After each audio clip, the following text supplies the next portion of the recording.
Hello everyone, wishing you all a wonderful day. Today we're uncovering a shocking new chapter as the CEO discovers that his mother may not be the real enemy, and his father knows far more about the mysterious accident than he ever admitted. Who truly wanted the CEO silenced, and could the real mastermind be hiding inside his own company? Stay until the end to uncover the truth. And if you enjoy the story, don't forget to subscribe to the channel so you won't miss the next episode. The CEO stared at the traffic camera footage for what felt like forever. His car crossed the intersection first. 11 seconds later, the mysterious black vehicle appeared. At the next camera, it was there again. And again. For nearly 47 minutes before the crash, the same vehicle had stayed behind him. That wasn't coincidence. Someone had been following him. The CEO leaned toward the monitor. "Go back." His trusted employee replayed the footage. Slower. The video moved frame by frame. The mysterious vehicle stayed several cars behind at first. But as the CEO's car moved farther from the city, the distance between them became smaller. 10 minutes before the accident, it was almost directly behind him. The CEO felt another painful fragment enter his mind. Headlights, a rear-view mirror, his hands gripping the steering wheel, his phone ringing. Then darkness. He pressed his fingers against his temple. "Sir, I'm fine." But he wasn't. For the first time, he was beginning to believe that his accident might not have been an accident at all. "Find every record connected to my car." The employee looked at him. "Maintenance records?" "Everything. Repairs, inspections, fuel stops, security logs. I want to know who touched that vehicle during the 72 hours before the crash." The employee nodded. "I'll start immediately." Several hours later, they discovered something strange.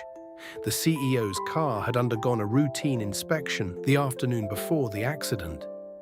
The CEO frowned. "I don't remember requesting an inspection." "You didn't? Then who did?" The employee checked the system.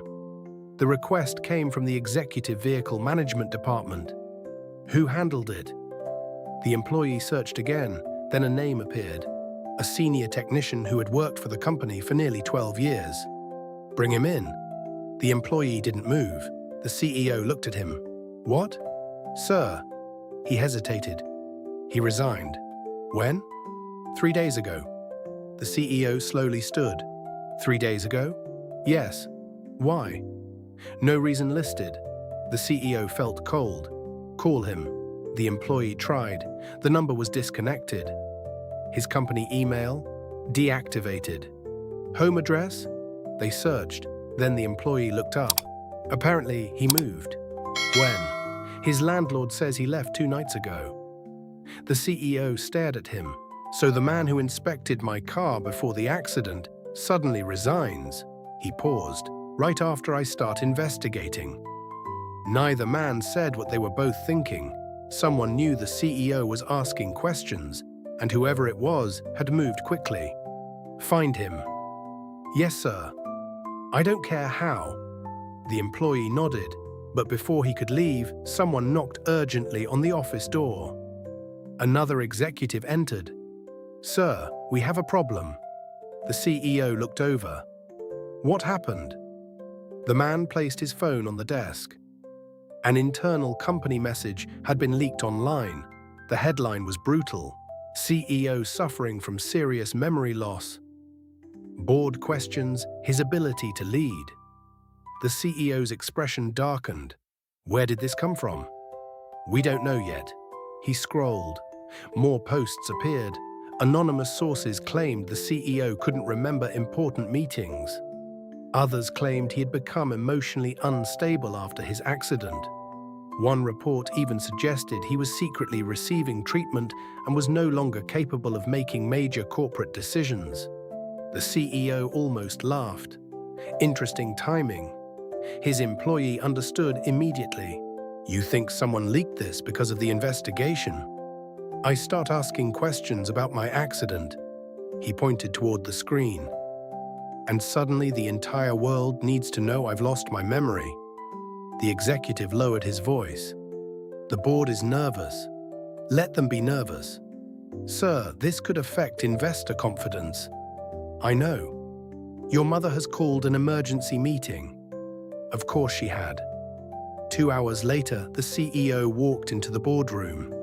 The atmosphere changed immediately. Executives stopped whispering. Several people avoided his eyes. His mother sat at the far end of the table. She looked calm, too calm. Sit down, she said. The CEO remained standing. I prefer standing. Her eyes narrowed. Fine. She dismissed the other executives. When the doors closed, mother and son were alone. You need to stop. The CEO didn't pretend to misunderstand. Stop what? This investigation. Why? Because you're destroying your own reputation. He laughed softly. Someone leaks my medical condition, and I'm the one destroying my reputation. We don't know who leaked it. I have some ideas. His mother's face hardened. Be careful. That's what everyone keeps telling me. The CEO walked toward the table. First, someone follows me before my accident. She said nothing.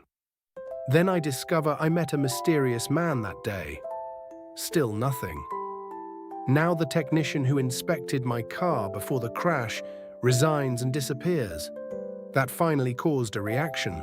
Small, but unmistakable. The CEO noticed. You knew. I knew he resigned. How? I'm still involved in this company. When did you find out? That isn't important. It's extremely important. His mother stood. You're becoming obsessed. Maybe because every answer creates another question. And while you're chasing those questions, rumors are spreading that you are mentally unfit to lead.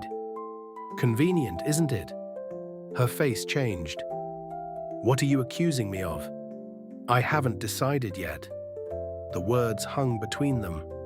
For the first time in his life, the CEO looked at his mother and realized he didn't know whether he could trust her. She lowered her voice. Everything I've done has been to protect you. Protect me from what? Silence. From Tieu Lac? His mother looked away. From my daughter? No answer. From the truth about my accident? Enough. No. His voice became stronger. Not this time. His mother stepped closer. You have responsibilities beyond yourself. Thousands of employees depend on this company. Investors are watching. The board is already questioning your judgment. So I should stop because the truth might embarrass the family. You should stop because some truths destroy more than they save.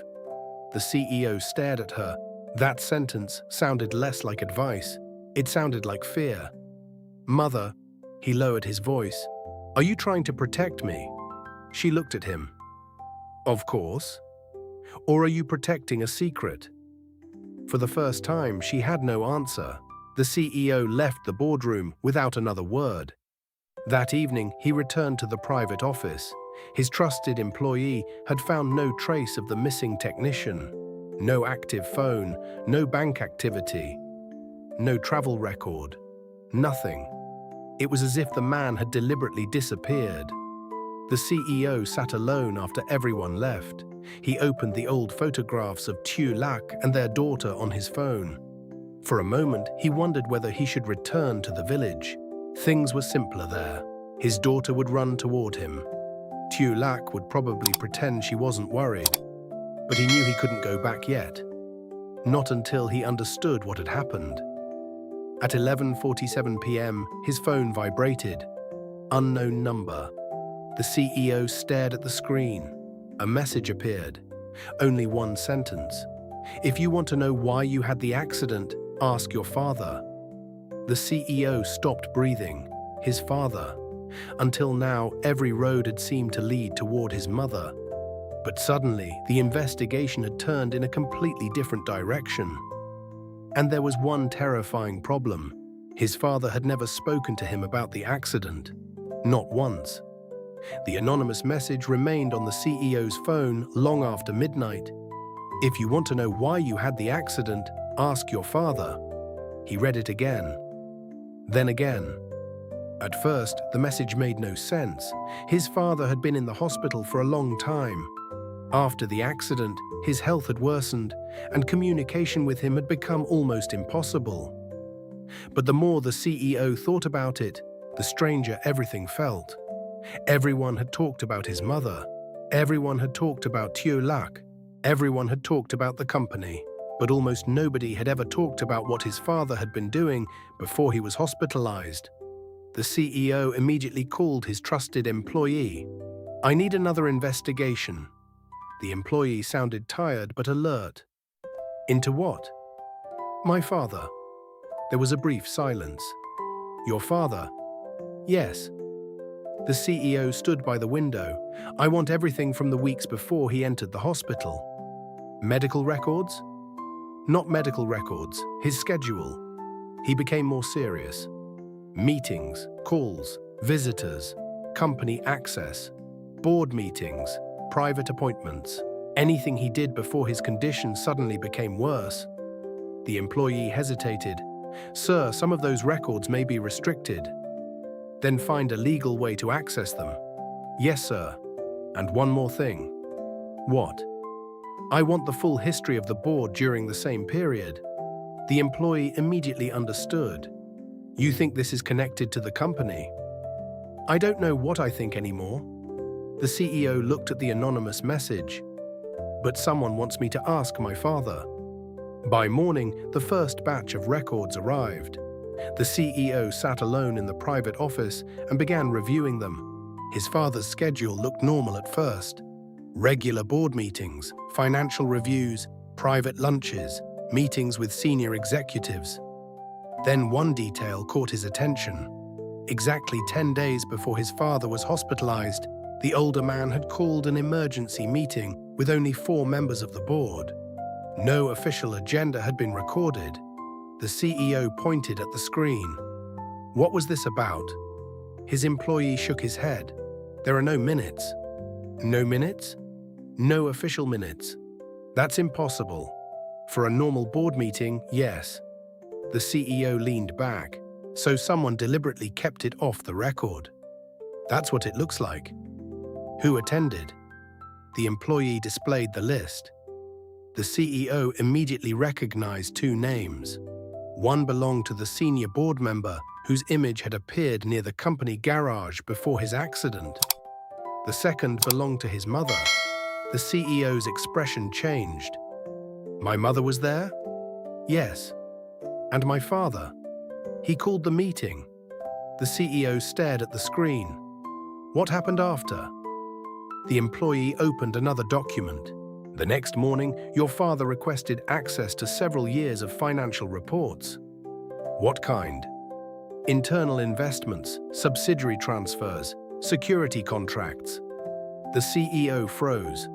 Security contracts. That word immediately connected to the former family security employee who had followed him on the night of the accident.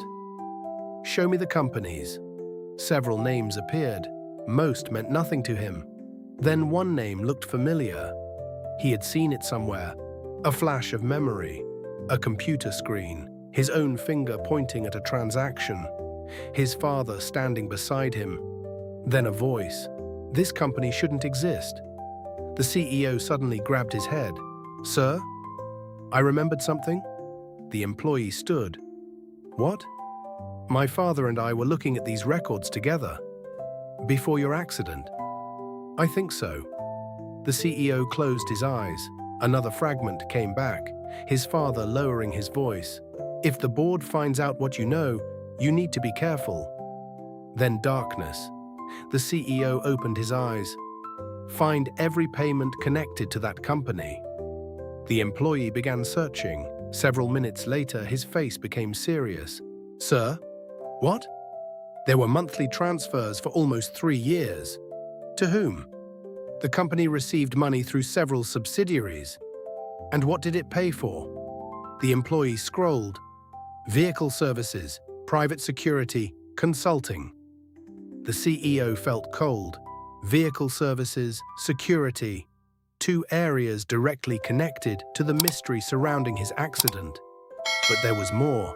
2 days after his father's secret board meeting, the older man had scheduled another private meeting, this time with a lawyer. Then, only hours later, he had been taken to the hospital. The CEO stared at the timeline. "My father found something." The employee nodded slowly. "And then he got sick."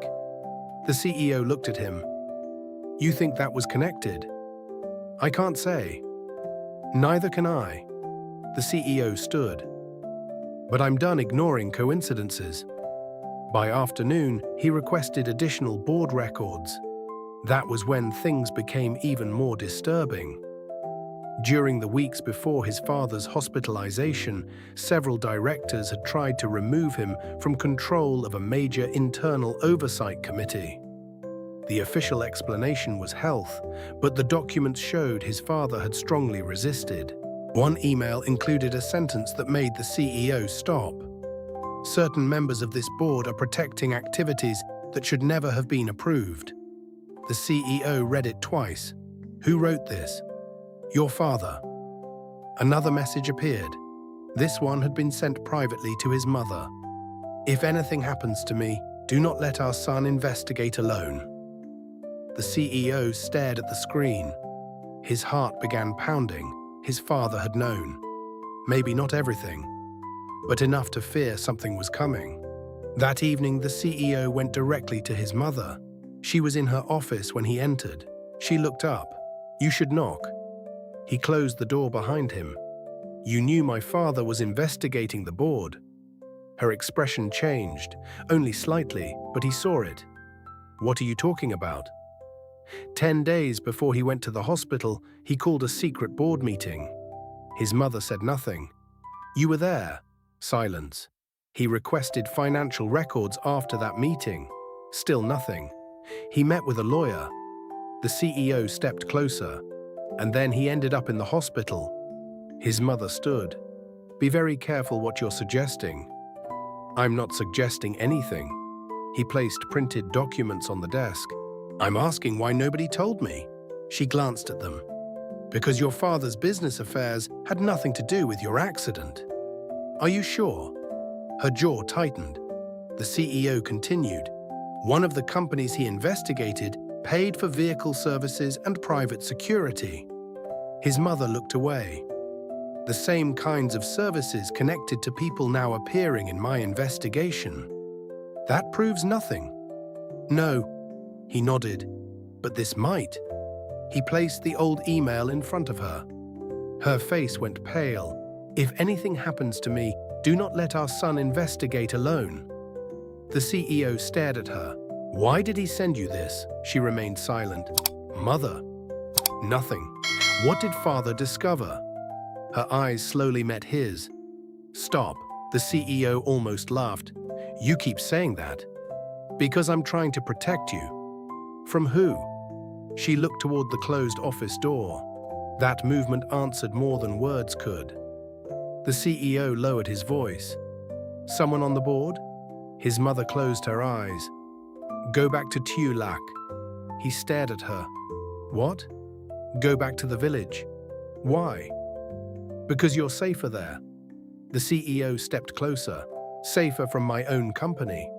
She didn't answer. Now he understood. This was bigger than a family argument.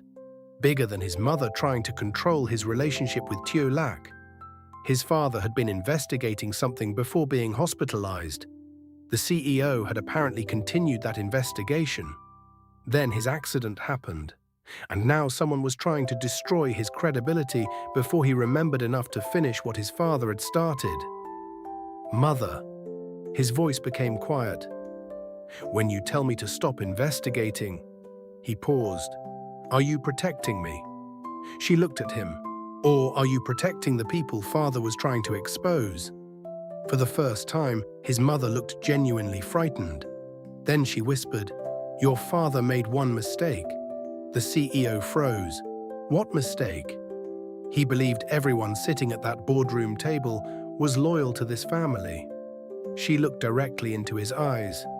He was wrong. The CEO felt cold. Who betrayed him? His mother said nothing, then his phone vibrated. Another anonymous message. He opened it. A photograph appeared. It showed his father leaving company headquarters days before being hospitalized. Standing beside him was the same senior board member connected to the mysterious car and the garage footage.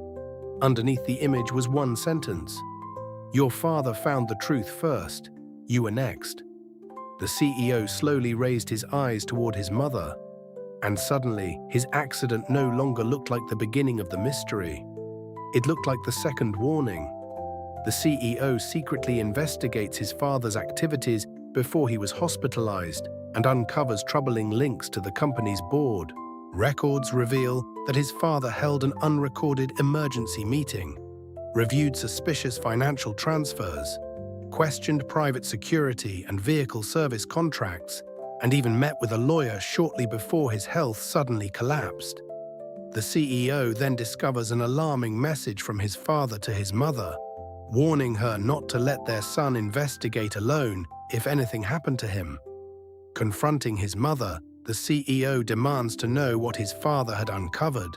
She finally admits that someone inside the board betrayed the family and urges him to return to Tieu Lac because he may no longer be safe in the city. Then another anonymous message arrives, suggesting his father found the truth first, and that the CEO's accident may have been the second warning.